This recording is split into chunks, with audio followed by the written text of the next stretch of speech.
नमस्कार दोस्तों, आप देख रहे हैं हॉरर स्टोरी डार्क। चलिए आज की कहानी की ओर बढ़ते हैं। गांव के बाहरी छोर पर एक सुनसान रास्ता था जो घने जंगल से होकर गुजरता था। इस रास्ते पर केवल वही लोग आते थे जिन्हें समय की परवाह नहीं थी या जो गांव के डर और मान्यताओं पर विश्वास नहीं करते थे। इस रास्ते के किनारे एक पुराना टूटा फूटा लेकिन बड़ा सा मटका रखा रहता था। इस मटके में हमेशा पानी भरा रहता था, भले ही बारिश के दिन हो या सूखे की मार हो। गांव के लोग इस मटके को दूर से ही देख लेते, लेकिन कभी भी उसके पास जाने की हिम्मत नहीं करते थे। बुजुर्ग कहते थे कि उस मटके के पास जो भी जाता है उसे फिर कभी किसी ने देखा नहीं। कुछ लोग बताते थे कि रात के समय उस मटके के पास से अजीबोगरीब आवाज़ें आती हैं, मानो कोई रो रहा हो या चीख रहा हो। एक दिन गांव के ही एक नौजवान राकेश ने इस मटके के रहस्य को जानने की ठानी। वह उन कहानियों पर विश्वास नहीं करता था और मानता था कि यह सब अंधविश्वास है। वह रात के अंधेरे में हाथ में टॉर्च और एक धारदार चाकू लेकर उस सुनसान रास्ते पर चल पड़ा। रात का समय था, आसमान में चांद आधा छिपा हुआ था और हल्की हल्की ठंडी हवा चल रही थी। राकेश के कदमों की आवाज़ उस सन्नाटे को भंग कर रही थी। रास्ते के दोनों ओर ऊंचे ऊंचे पेड़ थे जिनकी शाखाएं आपस में उलझकर अजीब आकृतियां बना रही थी। राकेश जैसे जैसे उस मटके के पास पहुंचता गया, उसे एक अजीब सी ठंडक महसूस होने लगी, लेकिन उसने अपने कदम पीछे नहीं खींचे। जब राकेश मटके के पास पहुंचा तो उसने देखा कि मटके के ऊपर एक मोटा सा ढक्कन रखा था।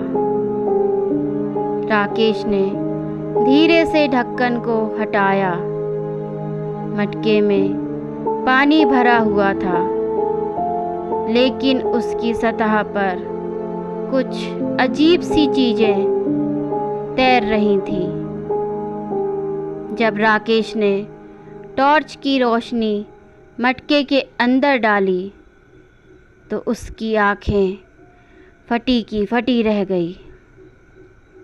मटके के पानी में मांस के टुकड़े तैर रहे थे। ऐसा लग रहा था कि किसी ने जानबूझकर मांस के टुकड़े काटकर इसमें डाल दिए थे।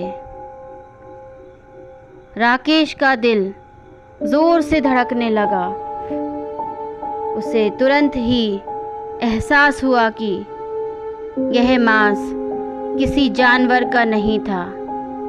वह पीछे हटने ही वाला था कि अचानक उसकी नज़र मटके के पास पड़ी एक पुरानी डायरी पर पड़ी।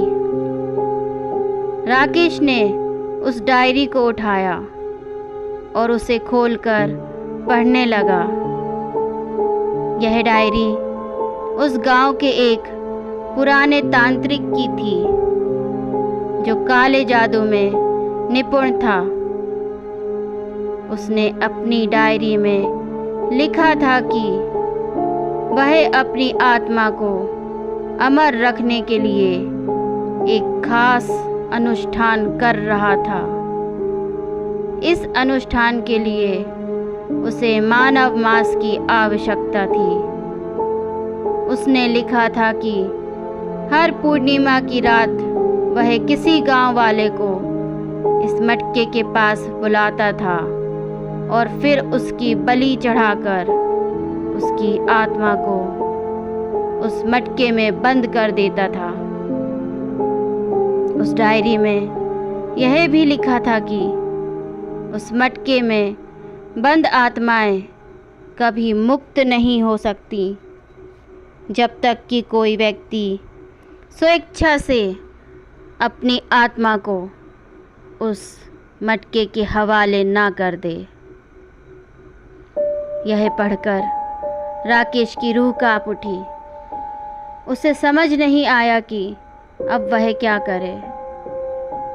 वह तुरंत वहाँ से भागने को हुआ, लेकिन तभी उसने महसूस किया कि उसके पीछे कोई खड़ा है।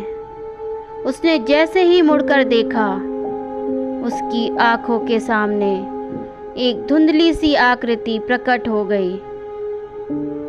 वह आकृति एक औरत की थी जो घने बालों में छुपी हुई थी। उसकी आंखों से खून के आंसू बह रहे थे और उसके होठों से एक डरावनी हंसी निकल रही थी। वह औरत राकेश की ओर बढ़ने लगी। राकेश ने हिम्मत जुटाकर पूछा, तुम कौन हो? वह औरत जोर से चिल्लाई, मैं उन सभी की आत्माओं का प्रतिशोध हूँ जिन्हें इस मटके में बंद किया गया। अब तुम्हें भी मेरे साथ रहना होगा। राकेश ने भागने की कोशिश की, लेकिन उसके पैर जैसे ज़मीन में धंस गए थे। उस औरत की भयानक चीखें उसके कानों में गूंजने लगी। उसने अपनी आंखें बंद कर ली और खुद को बचाने की प्रार्थना करने लगा। तभी उसने महसूस किया कि वह मटके की ओर खिंचा चला जा रहा है। उसके शरीर में जैसे कोई अदृश्य शक्ति समा गई थी। वह मटके के पास जाकर रुक गया और एक अजीबोगरीब भावना उसे घेर लिया। वह मटके में झांकने लगा और उसने देखा कि मटके में बंद सारी आत्माएं उसे बुला रही थीं।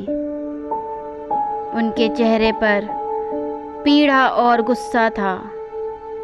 राकेश को लगा कि वह अब यहाँ से कभी वापस नहीं जा पाएगा।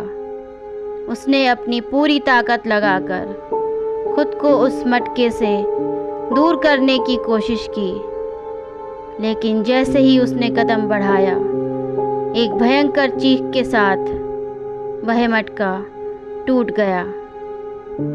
उसके अंदर से एक भयानक धुआं निकला और सारे जंगल में फैल गया। अगली सुबह गांव वालों ने देखा कि राकेश उस मटके के पास बेहोश पड़ा हुआ है। उसके शरीर पर अजीब निशान थे, मानो किसी ने उसे खरोंचों से लहूलुहान कर दिया हो। जब गांव वालों ने उसे होश में लाया तो वह कुछ भी बोल नहीं पा रहा था। उसकी आंखों में भय का साया था और वह बस एक ही शब्द बड़बड़ा रहा था, मटका, आत्माएं। इसके बाद राकेश को गांव से बाहर भेज दिया गया। गांव वालों ने उस रास्ते को पूरी तरह से बंद कर दिया और मटके के टुकड़ों को गंगा नदी में बहा दिया। लेकिन कहते हैं कि आज भी पूर्णिमा की रात को उस सुनसान रास्ते पर एक औरत की आवाज़ सुनाई देती है जो राकेश को पुकारती है। लोग अब भी उस रास्ते पर जाने से डरते हैं और मटके का रहस्य हमेशा के लिए एक अनसुलझी गुत्थी बनकर रह गया। जो भी उस रहस्य को जानना चाहता है वह हमेशा के लिए खो जाता है या फिर पागल हो जाता है। कहानी अच्छी लगी हो तो लाइक शेयर एंड सब्सक्राइब करें। धन्यवाद।